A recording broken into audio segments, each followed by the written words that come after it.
I'm Buddy, 32 years old, and I've spent my entire life as the invisible son. While my sister Grace basked in my parents' endless adoration, I quietly built a tech company that sold for $15 million. Nobody in my family knew until last Thanksgiving when the truth slipped out during dinner. What followed was the most spectacular meltdown I've ever witnessed, with my sister screaming, my dad choking on his turkey, and decades of family dynamics imploding in minutes. Before I tell you how it all went down, let me know where you're watching from in the comments, and hit that like and subscribe button if you've ever felt like the forgotten child in your family. Growing up in a middle-class suburban neighborhood in Chicago, my childhood looked perfectly normal from the outside. Our house on Maple Street had the requisite white picket fence, a basketball hoop in the driveway, and a golden retriever named Max, who greeted us when we came home from school. My parents, Richard and Carol, were both educators who placed enormous value on academic achievement. Dad taught high school history and coached the debate team, while Mom was an elementary school principal known for her strict standards and high expectations. From my earliest memories, there was an unspoken hierarchy in our home. My sister Grace, 3 years my senior, was the golden child. She possessed natural gifts that aligned perfectly with what my parents valued.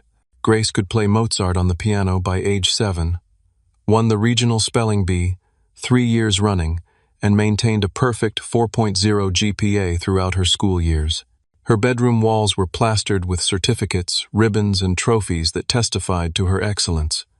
My room, by contrast, contained sports posters and computer parts. Not that anyone in my family ever really saw inside, since they rarely entered my space. Buddy, come see Grace's science fair project. She's made a working model of the solar system. Mom would call up the stairs, her voice brimming with pride. I'd trudge down to see yet another of Grace's accomplishments, being celebrated with cake and photos and congratulatory phone calls to grandparents. When I brought home my first-place trophy from the soccer tournament, Mom glanced at it and said, "That's nice, honey. Put it in your room." Dad didn't even look up from grading papers. That trophy ended up shoved in my closet because there was no point in displaying it when nobody cared.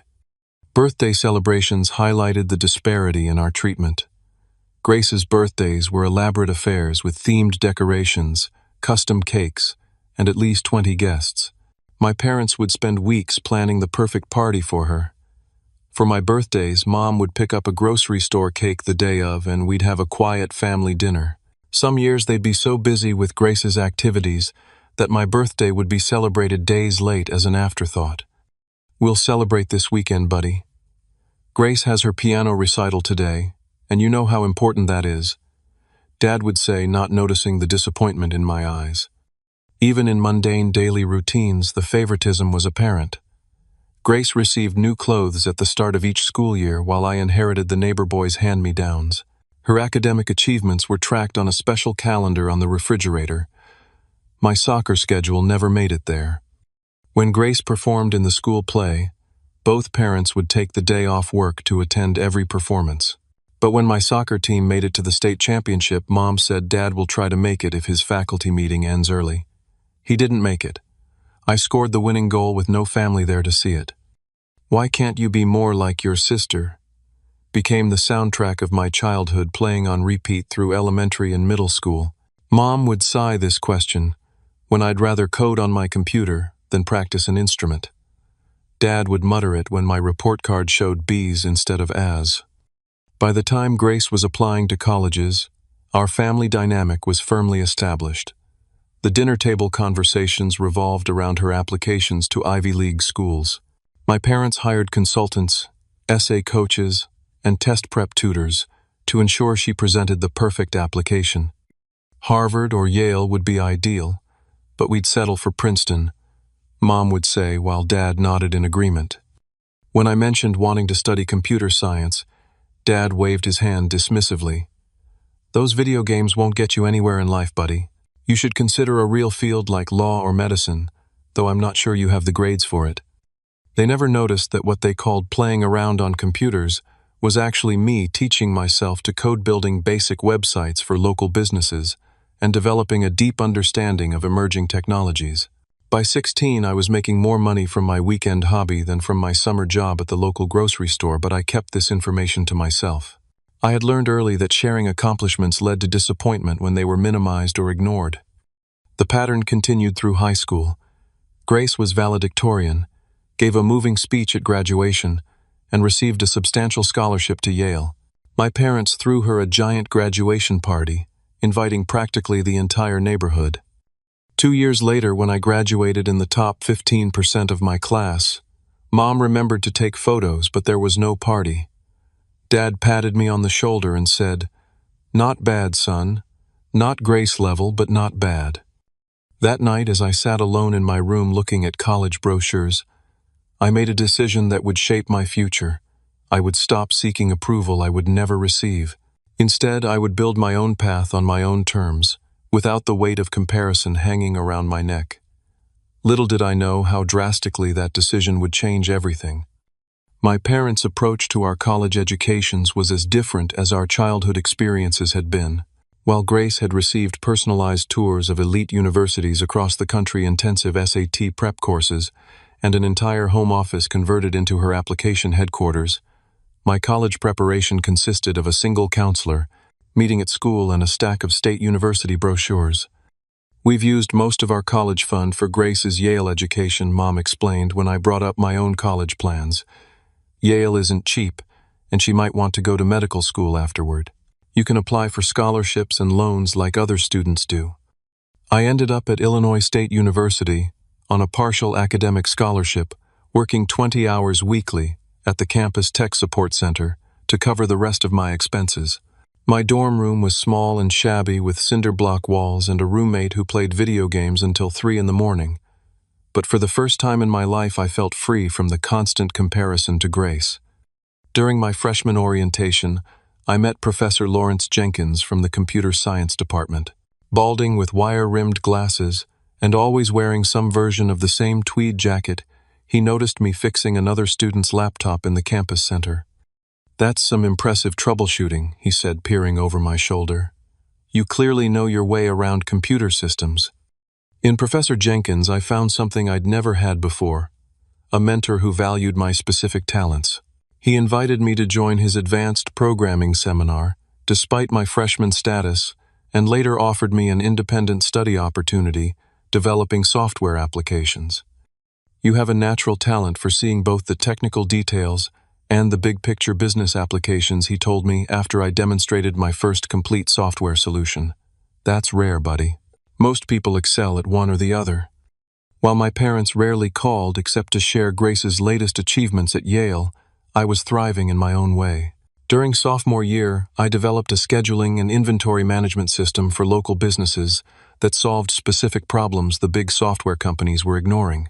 3 restaurants and a hardware store in town paid me to implement my solution, providing me with much-needed income and real-world experience. By junior year, I had created my first moderately successful app, a tool that helped small businesses manage customer relationships without expensive enterprise software. The app generated enough revenue that I could quit my campus job and focus on development. When I called home to share this news, Mom seemed distracted. "That's nice, honey. Did I tell you Grace got engaged? Marcus is a 4th-year medical student at Yale. Their wedding will be next summer after he starts his residency at Massachusetts General Hospital. We're so excited." The engagement dominated our rare family phone calls for months. Marcus came from a wealthy Boston family, and the wedding would be a lavish affair at his parents' Cape Cod estate. My coding success never came up again. Senior year, I faced a decision that would define my future. Several major tech companies had offered me impressive starting positions based on the strength of my portfolio and recommendations from professors. The starting salaries were substantial, especially for a new graduate. But I had a different vision. I wanted to expand my customer relationship software into a comprehensive business solution focusing on security for financial transactions. I believed there was a massive market opportunity that existing companies weren't addressing.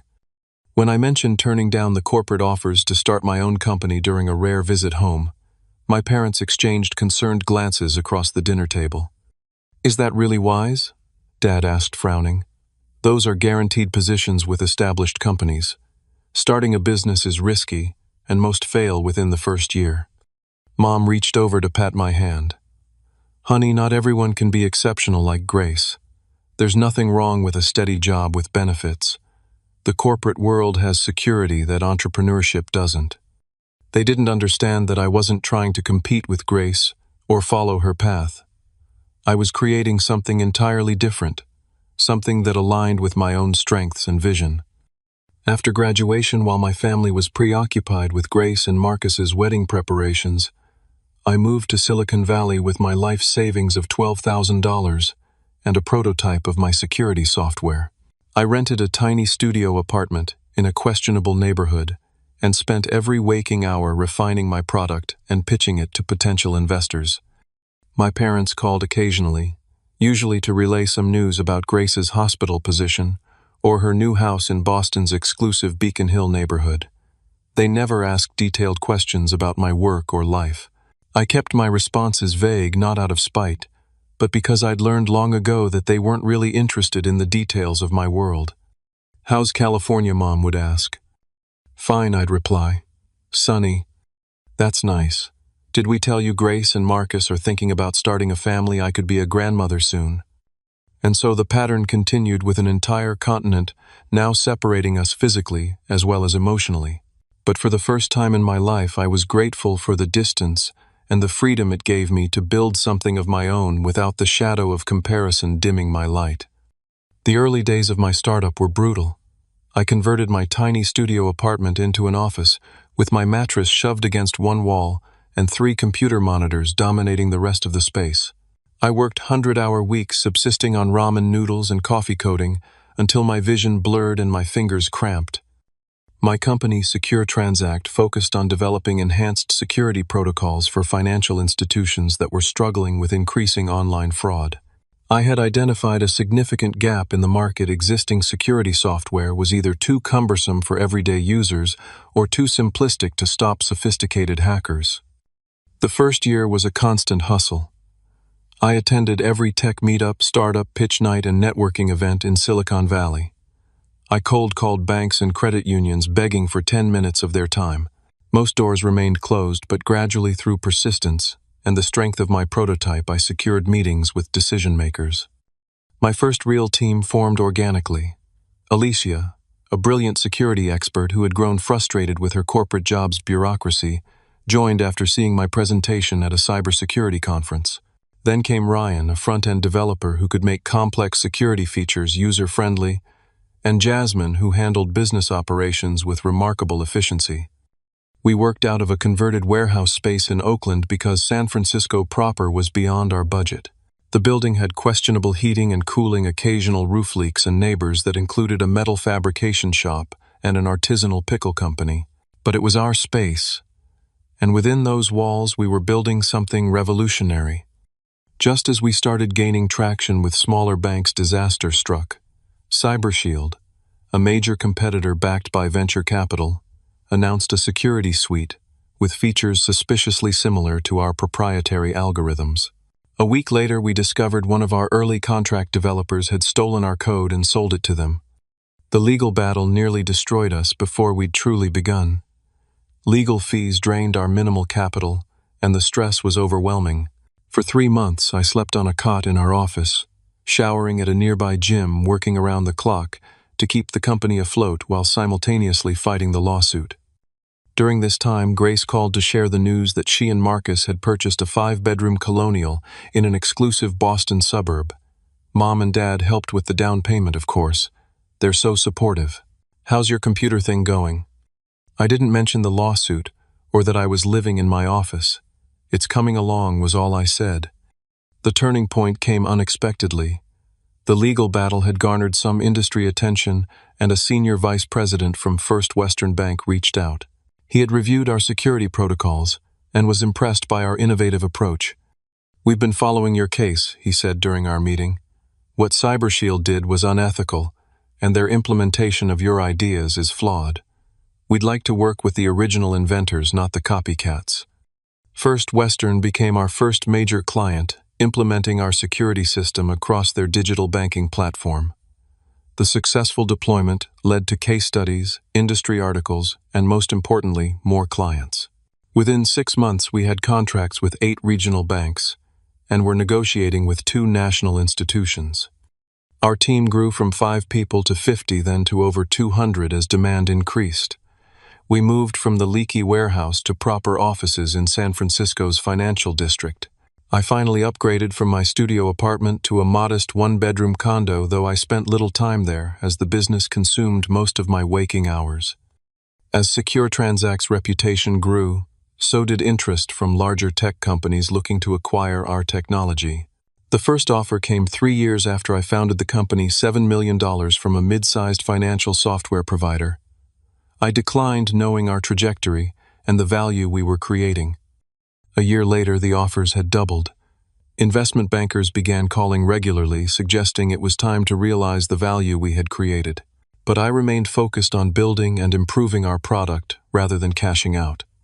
Finally, 5 years after starting with nothing but a prototype and determination, I received an offer that made sense. Tech Giant, one of the world's largest technology companies, offered $15 million for Secure Transact. They wanted our technology, our client relationships, and our team. Most importantly, they shared our vision for security and would provide resources to scale our solutions globally. After extensive discussions with my team and advisors, I accepted the offer. At 31 years old, I became a multimillionaire overnight. Throughout this journey, my family remained largely unaware of my professional success. During our infrequent calls, they continued to focus on Grace's achievements: her promotion to head of cardiology, the vacation home she and Marcus purchased in Vermont, the private preschool their children attended. When Mom mentioned that they had helped Grace and Marcus with a kitchen renovation in their main house, I felt a momentary urge to tell them about the acquisition. Instead, I listened to the detailed description of Grace's new marble countertops and Viking range. I continued living modestly despite my new wealth. I upgraded to a comfortable but not extravagant condo, invested most of the money with the help of a fiduciary financial advisor, and donated to educational programs supporting young people interested in technology. The only luxury I allowed myself was occasional travel to places I'd always wanted to visit. My parents still introduced me to their friends as our son, who works with computers in California, while Grace remained our brilliant daughter, the cardiologist. I had made peace with this dynamic and built a fulfilling life, filled with friends who valued me and professional colleagues who respected my contributions. Then came the invitation to Thanksgiving at Grace and Marcus's home in Boston, setting in motion events that would finally shatter the family narrative that had defined us for decades. The invitation arrived via email in early October, formal and impersonal, clearly sent to multiple recipients at once. Grace and Marcus Whittington request the pleasure of your company for Thanksgiving dinner, followed by the date, time, and their address in Wellesley, Massachusetts. My parents were copied on the email, along with Marcus's family members and several couples I didn't recognize, presumably friends of Grace and Marcus. My immediate instinct was to decline. I had spent the previous 3 Thanksgivings with friends in California, enjoying relaxed gatherings free from the tension and comparison that characterized family holidays. But something made me hesitate before hitting reply. Perhaps it was curiosity about how my family dynamic might have evolved over the years, or maybe some lingering hope for connection that I couldn't quite extinguish. Before I could decide, my phone rang. It was Grace. "Did you get my email?" she asked without preamble. "Mom and Dad are coming in on Tuesday, but I told them you probably wouldn't make it since you never seem to have time for family." Her words carried the familiar sting of accusation, implying once again that any distance in our relationship was entirely my fault. Actually, I heard myself saying, "I can make it this year." There was a brief silence. "Oh, well, that's unexpected. Can you arrive Wednesday? The guest room on the 3rd floor will be yours. Mom and Dad get the main guest suite, of course." In the weeks leading up to Thanksgiving, Grace called repeatedly with instructions and reminders that positioned me as incompetent and her as the responsible one managing everything. "Remember to book your flight soon before prices go up," she said. In one call, though, I had booked it immediately after confirming. "Don't bring wine. Marcus has selected appropriate pairings from his collection," she instructed in another, though I hadn't mentioned bringing anything. We're dressing for dinner on Thanksgiving. Business casual at minimum, she informed me, her tone suggesting she expected me to show up in rags otherwise. My parents called too, their message clear, though less direct than Grace's. "We're so looking forward to having everyone together," Mom said warmly before adding, "Grace has put so much effort into planning this, so please be on your best behavior. No controversial topics and try to show interest in what everyone is doing." Dad chimed in from the extension, "And maybe get a haircut before you come. First impressions with Marcus's family matter." I hadn't seen them in nearly 2 years yet. Their primary concern seemed to be how I might embarrass them in front of Grace's in-laws. As the trip approached, my anxiety increased. I scheduled an extra session with Dr. Thompson, the therapist I had been seeing since the tech giant acquisition. The sudden wealth had brought up complicated emotions and identity questions that I was still processing. "How do you want to handle the family dynamic this time?" she asked during our session, her calm voice centering me as always. I considered the question carefully. I'm tired of playing the role they've assigned me. The underachieving son, the family disappointment. I don't want to pretend anymore. "Does that mean you'll tell them about your financial success?" "No," I said after a moment. "That feels like seeking validation through money, which isn't healthy. But I also won't diminish myself or my work to fit their narrative. I'll just be authentic and set boundaries when needed." "That's significant progress, buddy," she noted with an approving nod. When I arrived at Boston's Logan Airport the day before Thanksgiving, the weather matched my mood: gray, chilly, and threatening rain. I took a rideshare to Grace and Marcus's address, watching as the neighborhoods became progressively more affluent during the 30-minute drive. Their house was exactly what I expected: a sprawling colonial revival with perfect landscaping, a circular driveway, and a 3-car garage. It looked like it belonged in a luxury real estate magazine, beautiful but somewhat sterile. Grace answered the door herself, perfectly coiffed in designer casual wear pearl earrings catching the light as she gave me a quick perfunctory hug. "You made it. Everyone's in the living room," she said already, turning away and leading me through the immaculate foyer. I noted she didn't offer to help with my luggage. The reunion with my parents was a study in awkward formality. Mom rose from an antique settee to embrace me, commenting immediately on my hair, which I had not cut, and how thin I looked. Dad gave me a firm handshake and a pat on the shoulder, his standard greeting. Marcus played the gracious host, offering drinks and making small talk about my flight, while his parents, Gerald and Eleanor, observed with polite interest. They were Boston aristocracy, personified with the kind of old money that never needs to announce itself. "And what is it you do in California, buddy?" Eleanor asked during a lull in conversation, her voice carrying the distinctive Boston Brahmin accent. Before I could answer, Grace jumped in. "Buddy works in computers, some kind of programming thing, right?" She glanced at me with raised eyebrows. "I founded a cybersecurity company specializing in financial transaction protection," I replied evenly. "It was recently acquired by tech giant." "How interesting," Eleanor murmured, clearly not finding it interesting at all. The conversation quickly shifted to Grace's children and their private school accomplishments. The house tour followed, with Grace narrating like a museum docent. "This is the formal dining room with the chandelier we imported from Italy. The table seats 20 when fully extended. Each room came with a similar inventory of designer names, imported materials, and subtle price signifiers. When we reached the guest rooms, the hierarchy was clear. My parents were shown to a spacious suite on the second floor, complete with sitting area and private bath. My room was a converted attic space on the third floor, small but functional, with a bathroom down the hall. "It's usually the nanny's room, but she's away for the holiday weekend," Grace explained, not quite meeting my eyes. That evening we gathered for a catered pre-Thanksgiving dinner. The conversation revolved primarily around Grace's practice, Marcus's hospital politics, and their children's achievements. When I mentioned a recent trip to Japan, Grace cut in. "Buddy, your sweater has a stain," she said, ignoring my travel story entirely. "Why don't you borrow one of Marcus's? You're about the same size, though he's more athletic build, of course." Mom nodded in agreement. "That would be nice of Marcus. You should look presentable for tomorrow when everyone's here." I glanced down at my perfectly clean cashmere sweater, then back at my sister. "There's no stain, Grace, and I brought appropriate clothes for tomorrow, but thank you for your concern." A brief flash of annoyance crossed her face before she smiled tightly and turned to Marcus's father to discuss golf clubs. As I prepared for bed that night, listening to the murmur of voices from the second floor where my parents were presumably still chatting with Grace and Marcus, I reflected on how little had changed. Despite the physical distance and years apart, we had seamlessly resumed our familiar family script.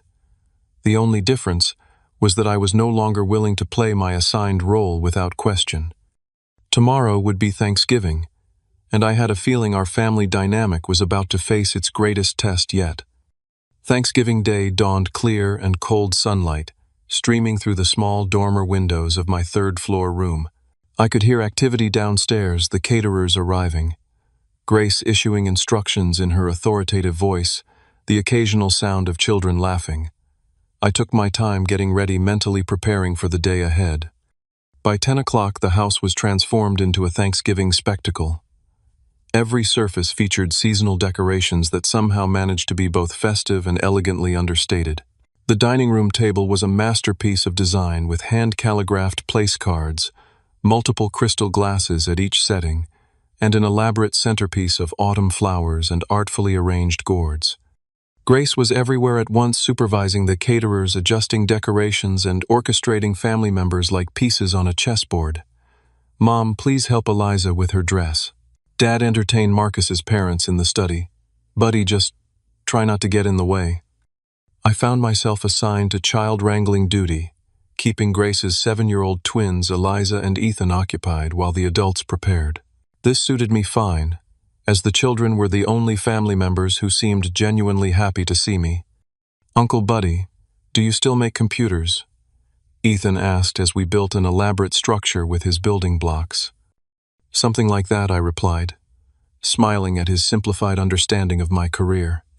"Mom says you're not very good at it because you still have to work," Eliza informed me matter-of-factly, placing a triangle block on our tower. "She says, if you were successful, you'd have people working for you instead." I managed to keep my expression neutral. "Is that so? Well, people measure success in different ways." As noon approached, additional guests began arriving: Marcus's brother and his wife, two couples who were colleagues from the hospital, and Marcus's elderly grandmother, who was wheeled in by a private nurse. Grace insisted on formal pre-dinner photos in front of the fireplace, arranging everyone in what she deemed appropriate groupings. "Buddy, stand at the end here." She directed, positioning me at the far edge of the family group, partially hidden behind Marcus's brother. When the photographer Grace had hired suggested I move forward to be more visible, she overruled him. "No, the composition is better this way. Trust me." By the time we were called to dinner at 3 o'clock, the tension in my shoulders had formed a persistent knot.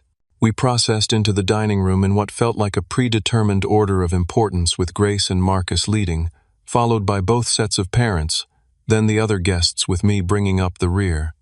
The seating arrangement continued the theme. Grace and Marcus presided at opposite ends of the long table.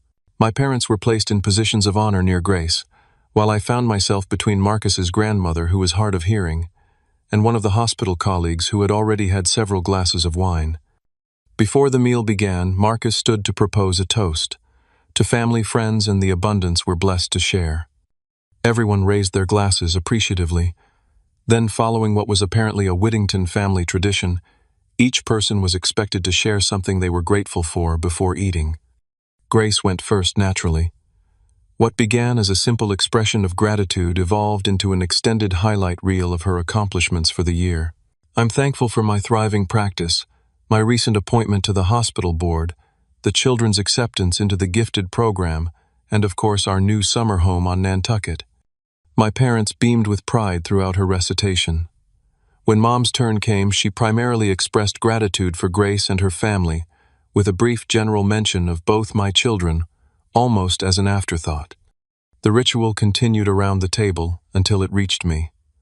All eyes turned in my direction, most with the look of polite disinterest reserved for obligatory social interactions. "I'm grateful for the journey of the past few years," I said simply, "for lessons learned, challenges overcome, and the freedom to create my own path." Grace gave a tight smile. "How nice. very philosophical. Then she signaled to the caterers to begin serving. The meal itself was flawless, course after course of gourmet interpretations of traditional Thanksgiving dishes. Wine flowed freely, and conversation moved between safe topics. Politics was avoided, but hospital gossip, private school, comparisons, and vacation properties were discussed in detail. During the main course, Marcus began describing a major hospital acquisition his department was considering. The technology would revolutionize our cardiac imaging capabilities, he explained enthusiastically. The company's valuation is through the roof after their security division was acquired by tech giant last year. I paused mid-bite, recognizing the company immediately as the one that had purchased my security software. Marcus continued, unaware of my reaction. The acquisition was one of the biggest in the financial security sector. Apparently, the founder was some young programming prodigy who developed an entirely new approach to transaction protection. "What was the security company called?" asked Gerald Marcus's father, who had investments in the tech sector. "Secure Transact," Marcus replied. "Relatively unknown until tech giant paid $15 million for their technology and team." The wine glass slipped from Grace's hand, splashing red wine across the immaculate tablecloth. She barely noticed, her wide eyes fixed on me as connections visibly formed in her mind. "Secure Transact," she repeated slowly. "Buddy, isn't that?" The table fell silent, all eyes shifting between Grace and me. I took a sip of water, oddly calm despite the sudden tension. "Yes," I confirmed. "That was my company." Marcus stared at me, his expression morphing from confusion to dawning comprehension. "Wait, you're that Buddy Mitchell, the founder of Secure Transact. The $15 million acquisition was your company." My parents looked completely lost. Dad's fork remained suspended halfway to his mouth, a piece of turkey trembling slightly as his hand froze in place. "I had no idea you were behind." That Marcus continued, genuine admiration entering his voice for the first time. "The security protocols your team developed are considered revolutionary in the industry." Grace's face had drained of color. $15 million. You sold your company for $15 million. Her voice rose sharply on the final words. Mom found her voice at last. "Buddy, what is everyone talking about? What company?" "The cybersecurity company I founded 5 years ago," I explained calmly. "I developed a new approach to protecting financial transactions online. Tech giant acquired it last year. For $15 million, Dad finally managed to ask, his voice barely above a whisper. "Yes," I confirmed, meeting his stunned gaze directly. The silence that followed was profound, broken only by the soft clink of Marcus's grandmother's spoon against her plate, as she continued eating, blissfully unaware of the dramatic revelation unfolding around her. Grace was the first to break the silence, her voice tight and controlled despite the visible tremor in her hands. "This is a joke, right? Some kind of twisted prank you're playing." I shook my head. "No joke. Secure Transact was my company. I founded it after college, built it for 5 years, and sold it to tech giant last year." "But that's impossible," she insisted, looking around the table as if seeking allies. "Buddy works at some little tech support job or something. He's not. He couldn't possibly." Marcus leaned forward, genuine interest animating his features. The Secure Transact acquisition was major news in business circles. Their security protocol completely revolutionized how financial institutions handle online transactions. He turned to me with new respect. "I had no idea that was your work." My mother's expression fluctuated between confusion and disbelief. "But honey, why didn't you tell us? We're your family." Before I could answer, Grace's voice rose an octave. $15 million. $15 million. And you never said a word, while we've been feeling sorry for you all these years." "No one asked," I replied simply. "When we talked, which wasn't often, the conversation always centered around your accomplishments.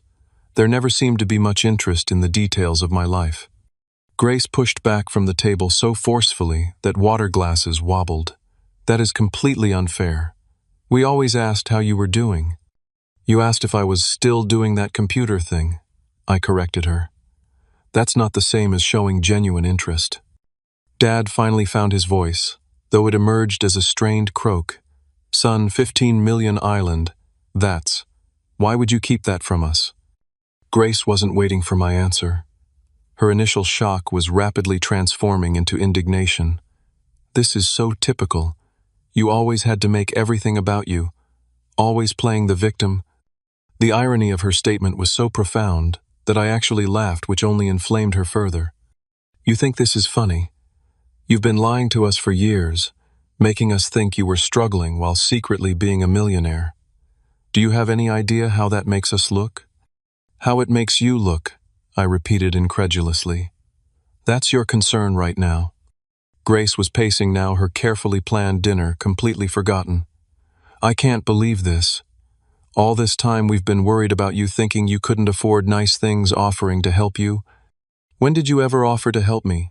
I interrupted, genuinely curious. "Well, we would have if we'd known you needed it," she sputtered. "But apparently you were just playing poor while secretly being rich. What kind of person does that?" Marcus's parents exchanged uncomfortable glances. The hospital colleagues suddenly became very interested in their dessert plates. The private nurse quietly wheeled Marcus's grandmother from the room, sensing the family drama was escalating beyond polite dinner conversation. I never played anything I said, keeping my voice level. I lived modestly because that's what I prefer. And I never told you about the acquisition because money has never been the measure of success in this family. Academic prestige, professional titles, those were what mattered. "That's ridiculous," Mom interjected. "We've always been proud of both our children equally." The statement was so divorced from reality that I couldn't let it pass. "Mom, that's simply not true. My entire childhood was spent in Grace's shadow. My achievements were barely acknowledged, while hers were celebrated extravagantly." "That is not true," Grace shouted, slamming her hand on the table. "You were always the favorite. Mom and Dad bent over backward for you." Dad started to speak, then began coughing violently, reaching for his water glass with a shaking hand. The confrontation had literally taken his breath away. "Favorite," I repeated in disbelief. "Grace, you had elaborate birthday parties while mine were afterthoughts. Your academic achievements were displayed prominently while my sports trophies were shoved in a closet. They attended every one of your recitals but missed my state championship soccer game." "That's because my activities were important," Grace shot back. "Academic and cultural pursuits matter for future success. Kicking a ball around a field doesn't—" "And yet, here we are," I replied quietly. Grace's face flushed deep red. "You know what I'm going to prove how wrong you are." She stormed out of the dining room, leaving everyone in uncomfortable silence. Mom attempted damage control. "Buddy, I think you're remembering things through a very negative lens. We always treated you and Grace exactly the same." "Did you help me with a down payment on a house?" I asked. Mom fidgeted with her napkin. "Well, no, but you never asked. Did you ever offer?" She had no answer for that. Grace returned, clutching several photo albums, her expression triumphant. "Let's see what the evidence says, shall we?" She began flipping through pages aggressively. "Look, here's your 10th birthday party with that ridiculous dinosaur cake Mom made from scratch. Does that look like an afterthought to you?" I leaned forward to see the photo she was pointing to. In the image, 10-year-old me stood awkwardly beside a homemade cake, while Grace, 13, dominated the foreground, clearly annoyed at not being the center of attention. "Grace, that's your dinosaur phase. That was your cake. My birthday was the following week, and I got a grocery store cake that said, 'Happy Birthday,' with no name, because it was a last-minute purchase." She flipped to another page. "Well, what about this, Dad taking you fishing, just the two of you? I never got special trips like that." Dad had regained his composure enough to interject. "Grace, that was the one time I took him fishing, and only because you and your mother were at your piano competition in Springfield." As Grace continued flipping through the albums, a pattern emerged that was visible to everyone at the table. Photo after photo showed family events centered around Grace's achievements with me, often literally in the background or margin of the frame. Holiday photos featured Grace opening multiple presents while I had one or two. Vacation photos showed Grace in the foreground at tourist attractions while I stood apart. The photographic evidence was doing the opposite of what Grace intended, providing visual confirmation of the family dynamic I had described. Marcus placed a gentle hand on Grace's arm.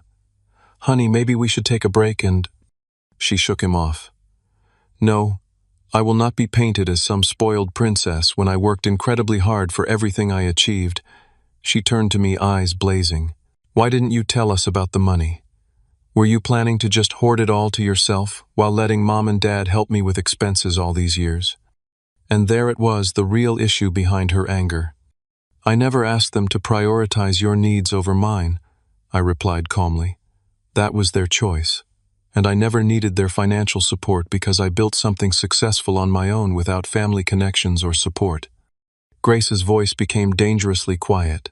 "So this is revenge, making us all look foolish because you had some childhood grievances." "It's not revenge, Grace. I just stopped seeking approval I was never going to get and focused on building my own life." Dad cleared his throat. "Son, I think you're being a bit unfair. We always supported your interests." When I challenged him directly, "When did you ever show real interest or support for my work? You dismissed my early coding as playing video games. You called my decision to start a company risky and suggested I get a real job instead. You've never once asked me to explain what my company actually did or why it mattered." Dad opened his mouth to respond, then closed it again, unable to provide a counterexample. Grace wasn't ready to concede. "This is absurd. You're rewriting our entire family history because you have some weird inferiority complex, just because you got lucky with some tech thing." "It wasn't luck," Marcus interrupted, surprising everyone. "I've read about Secure Transact's technology. It was genuinely innovative, revolutionary even." He turned to me with professional respect. "The security protocols you developed solved problems that had plagued the industry for years." Grace shot her husband a betrayed look. "Whose side are you on?" "I'm not taking sides," he replied carefully.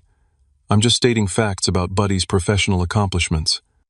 The tension in the room was becoming unbearable. Mom was quietly crying. Dad looked shell-shocked, and Grace was practically vibrating with a combination of anger and embarrassment. "Why are you doing this?" she demanded, her voice breaking slightly. "Why ruin Thanksgiving with all this ancient history and resentment?" "I didn't bring it up," I reminded her gently. "I've kept my success private precisely to avoid this kind of reaction." Marcus recognized my company's name by coincidence. "So you were never going to tell us?" Mom asked, hurt evident in her voice. "Your own family?" I looked at her directly. "Would it have changed anything? Would knowing I had financial success suddenly make my path valid in your eyes? Because that's not how unconditional support is supposed to work." The silence that followed was profound.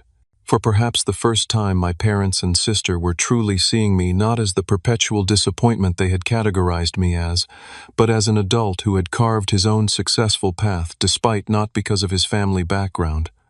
Grace abruptly stood, tears streaming down her face. "I need some air."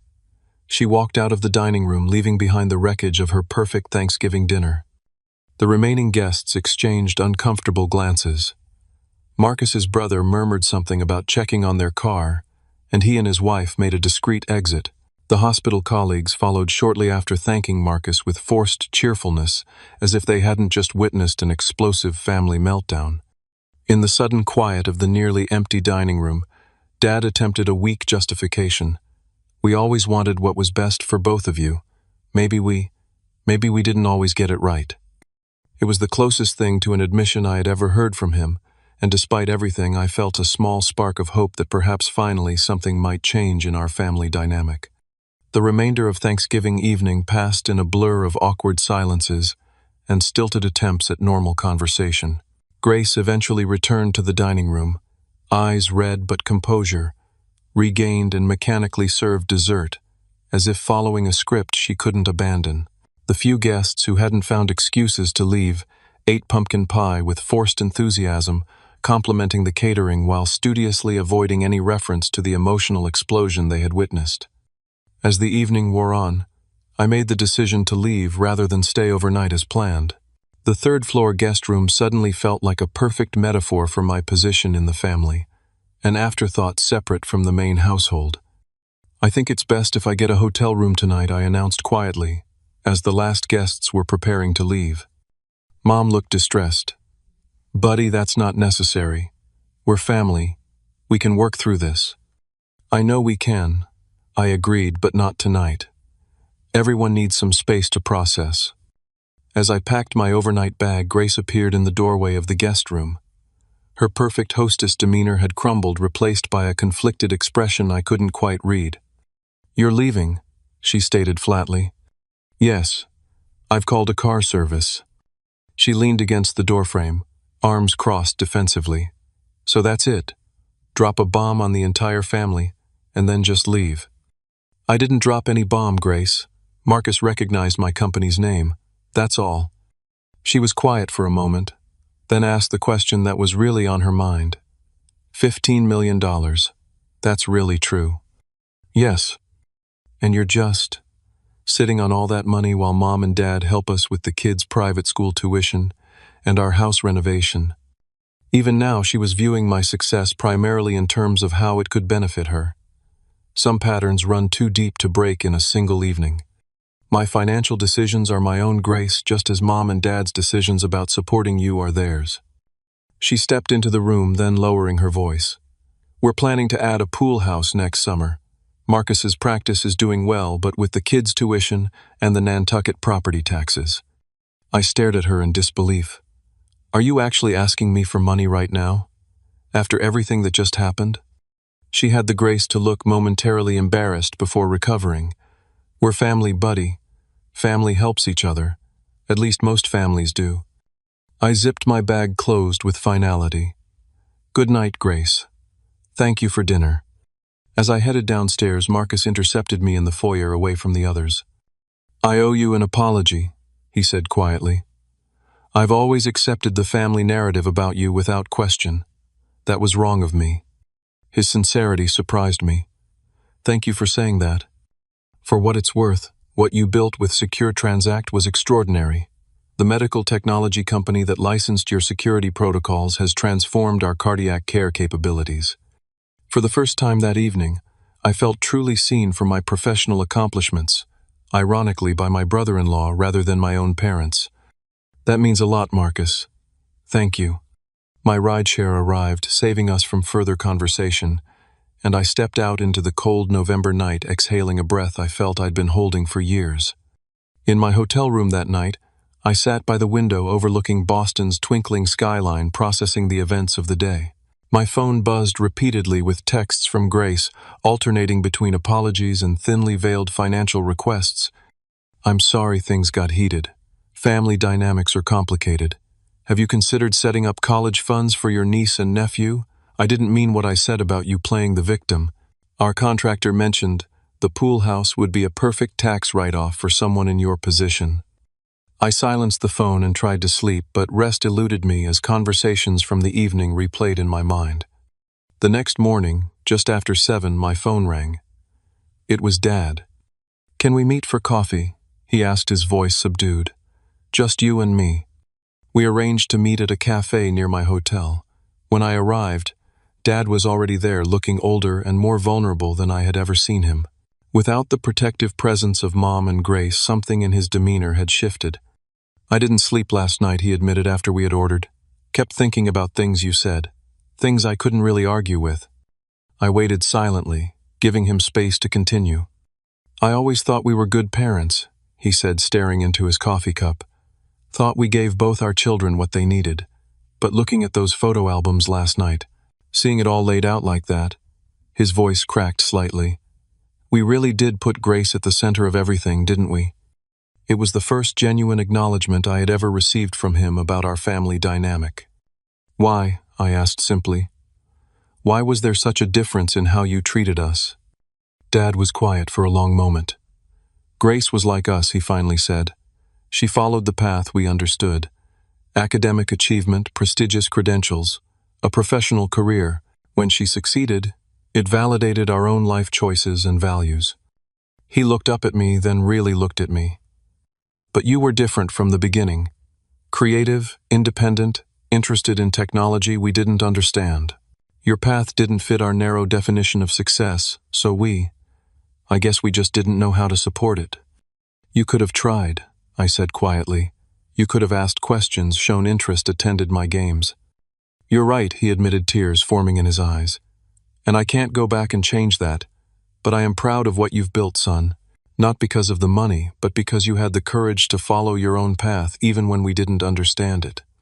My phone rang, interrupting the moment. It was Mom asking where Dad had gone so early. When I explained we were having coffee, she insisted on joining us. Within 30 minutes, she arrived at the cafe, breathless and defensive. Richard has been telling me about your conversation, she began without preamble. And I think you're being very unfair. We always loved both our children equally. Love isn't the issue, Mom, I replied gently. It's about recognition, support, and validation. It's about showing up for soccer games, not just piano recitals. We were busy working parents doing our best, she insisted. If we focused more attention on Grace, sometimes it was because she needed more guidance. Dad surprised me by intervening. Carol, that's not entirely true, and you know it. We prioritized Grace because her achievements made us look good as parents. We understood her path. Buddies was foreign to us, so we minimized it. Mom's eyes widened at Dad's candor. For perhaps the first time in their marriage, he was contradicting her version of our family narrative. The conversation that followed was difficult, emotional, and long overdue. Mom initially remained defensive, but as Dad continued acknowledging specific instances of favoritism, her certainty began to crack. I never realized how it must have looked through your eyes, she finally admitted. We didn't mean to make you feel less important. Impact matters more than intent, I replied, a phrase Dr. Thompson had often used in our sessions. By the time we parted that afternoon, something fundamental had shifted. No single conversation could heal decades of imbalance, but acknowledgement was a crucial first step. 3 months later, the changes in our family dynamic were subtle but significant. My parents called more frequently, asking specific questions about my work and life. Dad had even taken an online course about cybersecurity to better understand my field. Grace struggled the most with our new reality. Her identity had been built around being the family star, and adjusting to a more equal relationship proved challenging.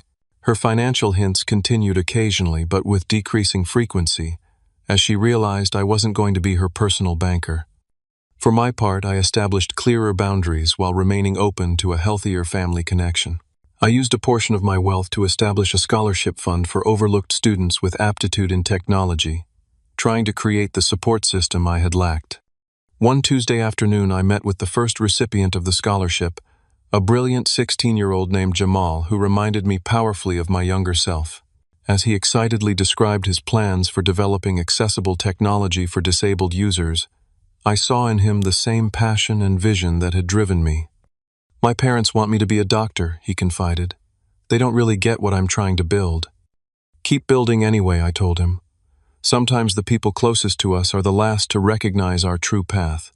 That doesn't make the path any less valid.